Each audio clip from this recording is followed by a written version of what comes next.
Good morning, good morning, good morning. Yay, you're alive.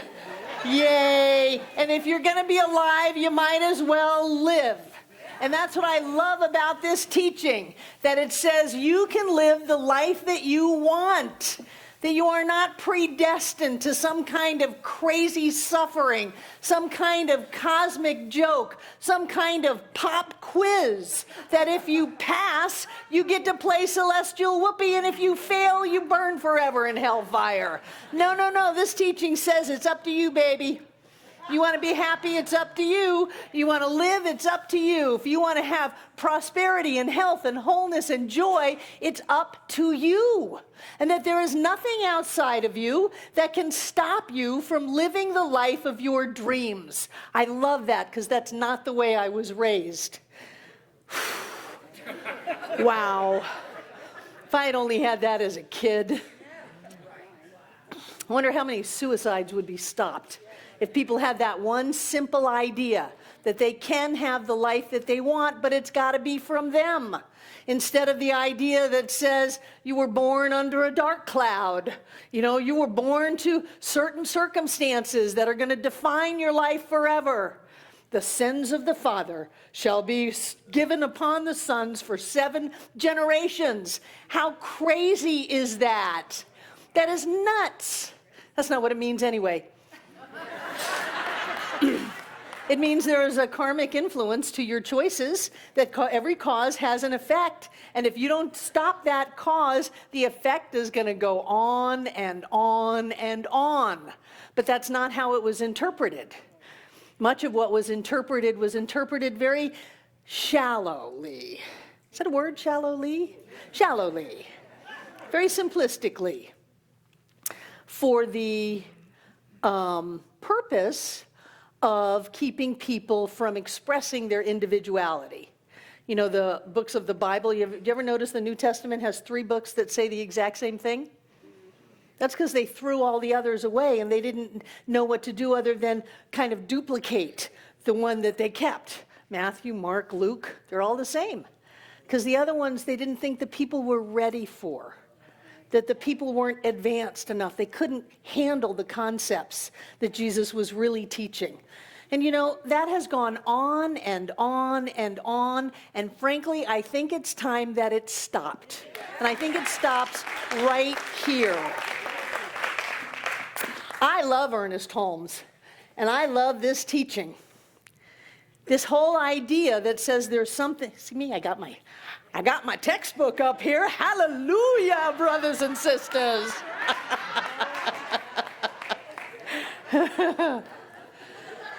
But I really think the only problem that we have is whether or not we're going to live in oneness or whether we're going to live in two-ness. And almost every one of us was raised in two-ness, that there was an outside power, that there are outside forces, that we are only victims of fate or victims of our circumstances or whatever we choose to be victims of. There's an infinite supply of ideas.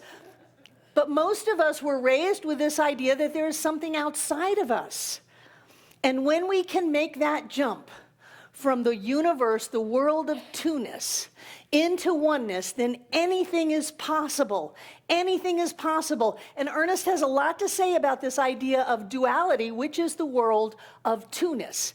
Duality, two-ness, they mean the same thing.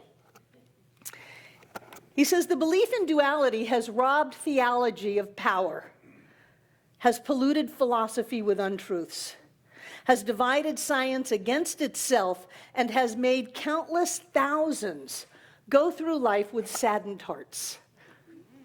We are so intent on being happy because we do not want to be one of the countless thousands that go through life unhappy. The only reason that people are unhappy is because they are living in two-ness. They have a belief in duality, that something can make them happy. That if they get this money, this house, this person, this opportunity, that will make them happy. They don't understand that happiness is an inside job. Salvation is an inside job. I love that bumper sticker. Happiness is an inside job. And when we get out of the realm of duality, that there is something outside of us that can either give, I mean, how many relationships did I chase? You got what I want, baby, give it to me. No, it's all inside of me. When we get out of the idea of two-ness that says somebody can give me something, or the flip side of that is they can take it away, then we realize that our happiness is born inside of us, that we bring it to life, we nurture it and support it and let it come out as circumstances. But then that circumstance in our life, instead of me saying, you've got all the power over me, is I put you there. I put you there because I don't want to deny the idea that we're living in the world. You know, it's very easy to take these metaphysical concepts and say we need to let go of our attachment to the material world, and we need to rise in spirituality to be the highest consciousness. No. I just got back from Costa Rica. I like the material world. I like to be able to see, to touch, to taste, to live. I like that, and I want to live the life I want to live. I don't want to live some airy-fairy kind of thing. I don't want to pretend that what's going on is not affecting me, but I want to be in charge of my affect. I want to be in charge of who I am and how I live. I don't want it to be some guy up on the cloud. God, how in the world we are still doing this is beyond me. Now, keep in mind, Ernest wrote this over 100 years ago. Yeah. Wasn't it? 1916 he started writing his books. Sure. Creative Mind was published in 1918. This is 2018, right? My math is good. This is priceless. The belief in duality, that means living in two-ness, has given rise in theology to the idea of a God and a devil, each with equal power to impose upon man a blessing or a curse. And men have worshipped a devil just as truly as they ever worshipped God. Even today, this monstrous thought is robbing men of their birthright to happiness and a sense of security. Even today, and openly, men still teach that there is an evil power in the universe, that there is damnation to the souls of those who do not fall down and worship they do not know what. But time is rapidly coming when such teachings will be thrown on the scrap heap and numbered among the delusions of a frantic mentality.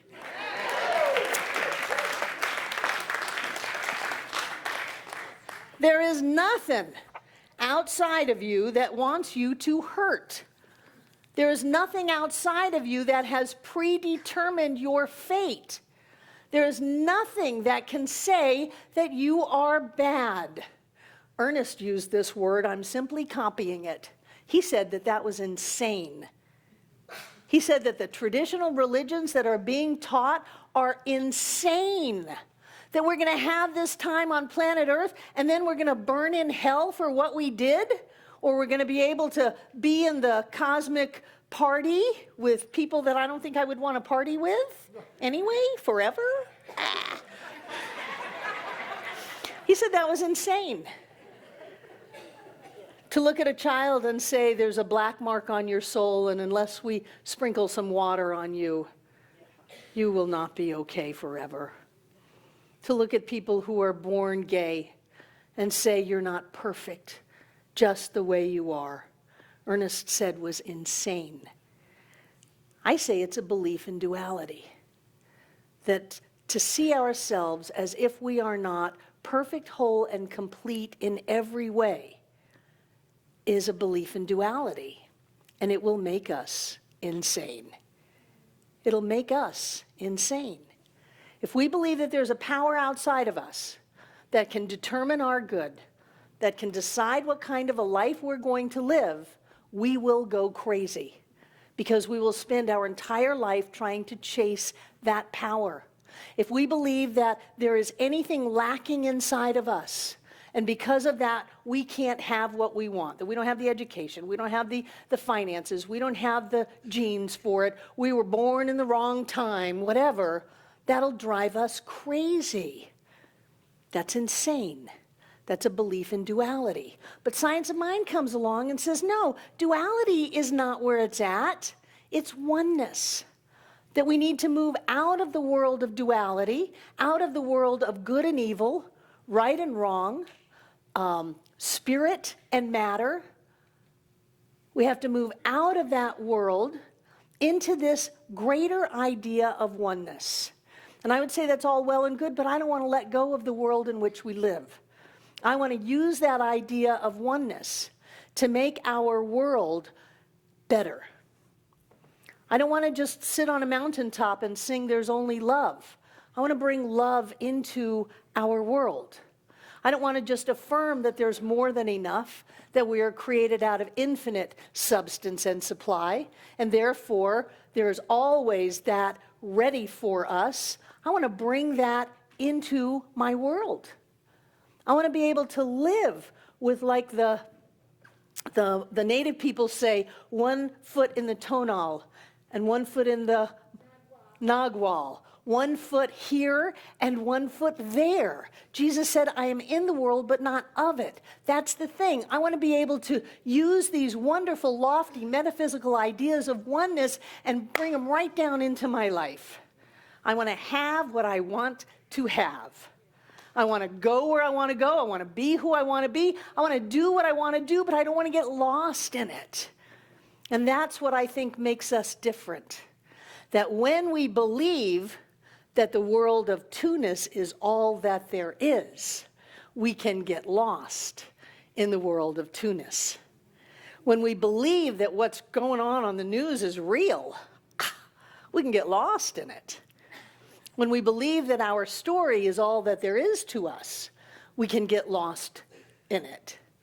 But when we can step beyond that and see the bigger picture that says there is a power and a presence within each one of us that can carry us over every obstacle, that has the answer to every question, the solution to every problem, and all we need to do is to depend on that, to rely on that, to give it half a chance, to just stop telling it to shut up, but to listen to it, then we can have miracles happen in our lives. But the miracles do not come from the world of two-ness. The miracles come from the world of oneness. That it's already here, it's already done. There's no time, there's no space, there's only the here and the now. People say, well, how can you treat for something? And you say it's already here. You say, and so it is, and it isn't. And I say, well, if you don't believe it's so, it never will be. You know, well, I'll believe it when I see it.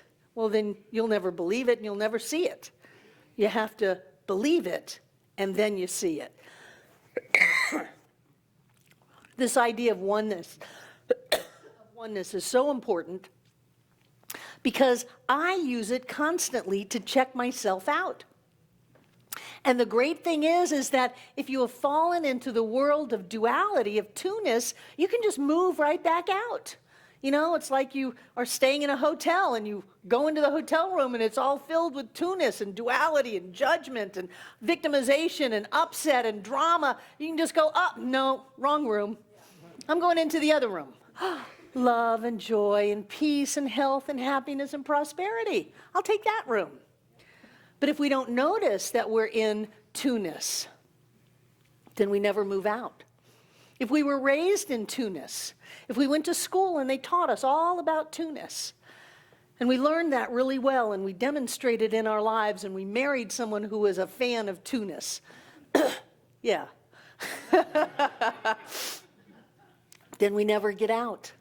And so we come into this kind of a teaching that says, you can have the life of your dreams. You have the entire universe supporting you in every thought, in every word, in every action of your life. You can have it all, baby. We go, no, these people are nuts. And they leave.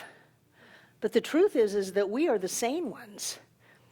People who believe that their power is contingent upon anything outside of themselves will demonstrate some level of insanity. And that is a Barbara Waterhouse-ism. And I have lived crazy. My guess is you guys have too. No more. Let's do sane. Let's do happy. Let's do joy-filled. Let's do where the power is within us. That it is not about separating the world into little pieces. It's about bringing it all together again. It's about knowing that everything that's happening is happening inside of me. And if I want to have something different, then I go back to me. And people say, well, Barbara, how does that work? You know, you're talking about the world of form as an effect, as if it's not really important, and yet it's here. When I go out to my car, I've got to put the key in. If I don't have the key, it won't start. If I don't have gas in it, it's not going to go anywhere. I'd like to have a home to which to drive it.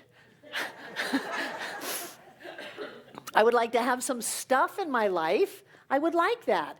So when you tell me that the world of form is an effect, then how do I deal with that? Am I just supposed to close my eyes? And one thing I love about this teaching is, no, we do not close our eyes. We open our eyes, and we have our lives be the way we want them to be. But we have them be the way we want them to be because we start at oneness. The doctor says, you have XYZ. And we go, well, that's in the world of two-ness. That's an effect. Let's go back to cause, because effects are always after cause. We'll go back to cause, and we'll go into the oneness. Spirit is all that there is. There is a power and a presence within every person that is manifest at every cell of their body. Each cell in our body is smart. It's intelligent. It has wisdom. It has creativity. It has life inside of it. And that is part of all that is, so it cannot be denied. It cannot be separated from all that is, or there wouldn't be all that is. There'd be all that is in that cell. So that cell has to be a part of it. I'm giving you a crash practitioner lesson. Pay attention. Every cell within its DNA replicates every other cell in the body. Did you know that? That's where the whole stem cell thing came from. They used to think that if you got in an accident or had a stroke and half of your brain went dead, that you were just done for. And now what they found is that those cells on the other side of your brain can replicate the alternate side. And that people who were not supposed to speak again or walk again are walking and talking and having fun. Because there is a wisdom, there is a health and a wholeness within the cells of our bodies that replicates every other cell. Now, if that's true for our bodies, what does that say about us? There's a wisdom, a spiritual presence inside of each one of us that replicates the whole, that is part of all that there is. The infinity of spirit is at the point of us right now. And that means that every cell in our body is healthy, that our lives are filled with love and joy, that we have infinite creative power and authority in our life, that we can have the life of our dreams because we move into this idea of oneness. Oneness. Oneness. There's some phraseologies that Ernest uses that have always touched my heart. He talks about the indivisible whole, which is oneness. He says, the indivisible whole within which is all of its parts. So there is a wholeness that contains within it all of the parts. All of the parts are in the wholeness. The wholeness isn't separated by having parts. It just has some parts within it. Does that make sense? The absolute within which is the relative. That there is an absolute energy, a presence, a reality that needs nothing outside of itself to be in relationship with, because it's the absolute. It doesn't have anything outside of itself. And yet somehow that can contain and hold the relative. And so we live in this idea of a universe of relativity. I am in relationship with you. You are in relationship with me. We are relative, but that is so far away from the truth of us because we are the absolute. Breathe. The uncreated within which is the created. There is a thinking stuff which in its original state permeates, penetrates, and fills the interspaces of the universe. Now that was Wallace Wattles a long time ago, but that's in the physical universe. There is the uncreated beyond the idea of physicality. Whatever you want, there is infinite possibility of that. The uncreated goes beyond universe layers, beyond time and space, beyond anything that could be. And you have that in you, at the point of you, as you right now. Think about that. Anything that you want to create is here, right now. The changeless, within which is all change. You know that little ditty people say, well, the only thing constant is change. No, that's in the world of the relative. The true constant is changeless. There are eternal truths. There are verities that never change. Love doesn't get changed no matter how many people shoot each other or go to war. Life will live no matter how many bodies are put in the ground. Light will be light no matter what we think about darkness. There are truths that are present at all times, and yet inside of that changelessness is change. So when you're dealing with change, don't get caught up in it. Know that there is a changeless that's right here. The formless within which is all form. The limitless within which is all space. You know, I often on my classes draw a circle, which is representative of all that is, so then I have to erase the edges of the circle because there are none, but I'll just put a little line that is the space-time continuum. Time and space is just a little focal point in the limitlessness and the timeness. And we get all caught up in it. We think, oh, well, it's here. It's here. It's in time and space. It must be real. No, I mean, it's real on the relative level. And I like to play in that level. But the thing that gives me power on the relative level is the fact that I can move into the absolute. I can move into the oneness, the universal within which is the individual. That is the truth of us, our spiritual truth, that we may appear to be individual, but that we are universal. That there appears to be change, but the truth is it's changeless. That the health and wholeness that we are, the perfection, the beauty, the love, the light, the life cannot be taken from us, cannot be changed. It is the eternal truth of who we are. I love this teaching because it says that there is a wholeness within each and every one of us that cannot be denied. That there is a presence that is what we are that we can never separate from. We can never disenfranchise from that. We can never piss it off. We can't do that. Checking to see if kids are in the room. We can't do that. That's the crazy thing. Oh, well, I'm a bad person. I told a lie when I was 6. Ah, boy, if that was all I did, that'd be great. We all have history, but all of our history is learning experiences from living in the two-ness. When you live in the two-ness, you go insane, you go crazy. You make up these ridiculous stories that there's something bad about you, something wrong with who you are, that there's an outside power that can somehow hurt you, that can say, oh, no, you don't get that. You know, and then we come into metaphysics and our lingo changes. And so instead of it's the great God up on the cloud has sent lightning bolts at us all of our lives because it just didn't like us, it turns into, well, maybe I haven't done enough forgiveness work, and that's why I can't demonstrate my prosperity. It's the same lie, lie, lie, lie. Maybe because I'm not vegan enough, I have this diagnosis. No, that's a lie. Maybe because I harbor unkind thoughts, that I have bad relationships. No, because you make stupid choices is why you have bad relationships. So we change this into different lingo, but it's the same story that says there's something outside of us that makes us lose. And I want to guarantee you right here and right now, you are not losers. You lose in two-ness. Two-ness is win-lose. And anytime you move into win-lose, you've already lost. Move to oneness. There's a power and a presence within you that loves you beyond your wildest dreams. Beyond your wildest dreams.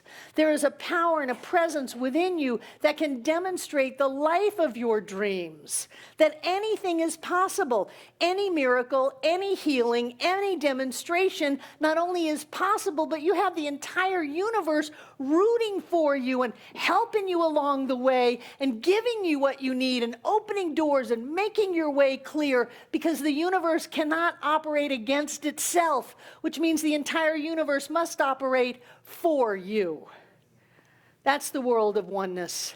And when we can move into the world of oneness, the world of two-ness comes into alignment. And then we have money showing up. We have opportunity showing up. All of a sudden, the people in our life are so much nicer. All of a sudden, our body starts doing what we want it to do. All of a sudden, stocks go up. Because we move from oneness through two-ness. If you find yourself angry, you're in two-ness. If you find yourself afraid, you're in two-ness. If you find yourself alone, you're in two-ness. And the only thing you have to do is look around in that hotel room and go, this is not my room. This is not in alignment with my spiritual magnificence. I'm moving out.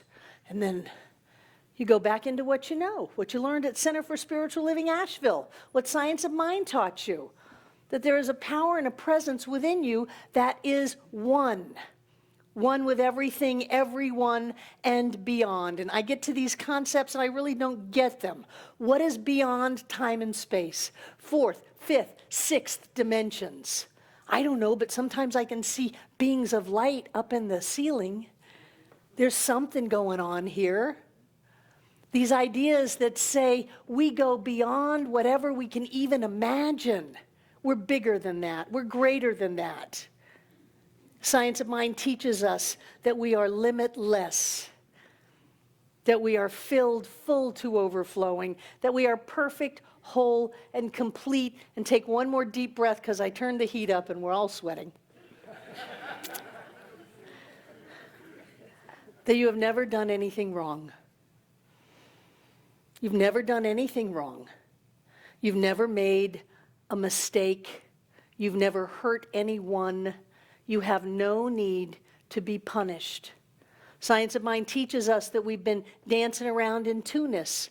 And the only thing wrong with that is that we need to get out and move back into oneness, where we will be open and experiencing all that God is as us, eternally perfect, absolutely magnificent and glorious in each and every way.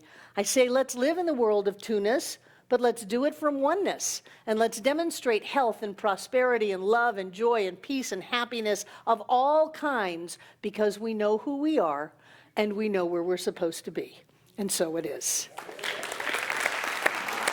That was great. Thank you. Thank you, Barbara. That was amazing. I always thought that to be in Tunis, I had to be in the capital of Tunisia. But apparently it's a geography joke. Let it go. So is there someone here for the first time? Wonderful. Welcome. Yay. We're delighted you're with us this morning. Thank you very much.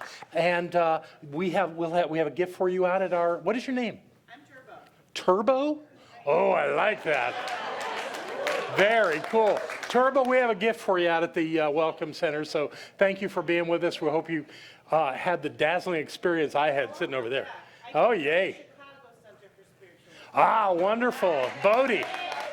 Excellent. Thank you for being here. That's great. Wonderful. Thank you all for being here today.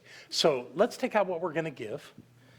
I'm going to come grab this amazing stack of checks that have shown up here. Maybe be some cash in there.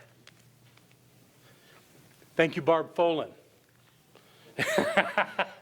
Yeah, we really do get the mail here.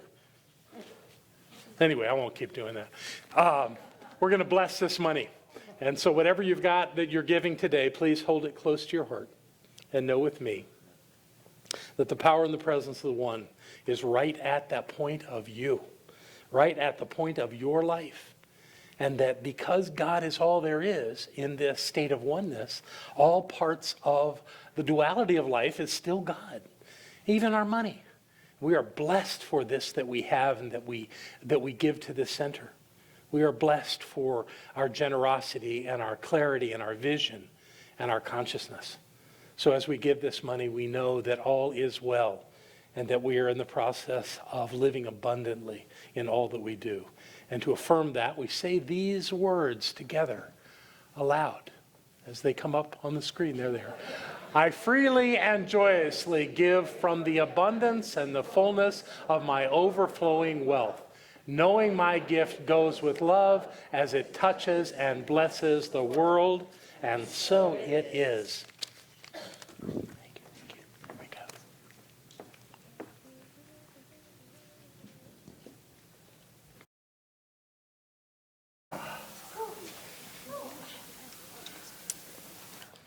So I receive this with gratitude. This center runs because of your generosity.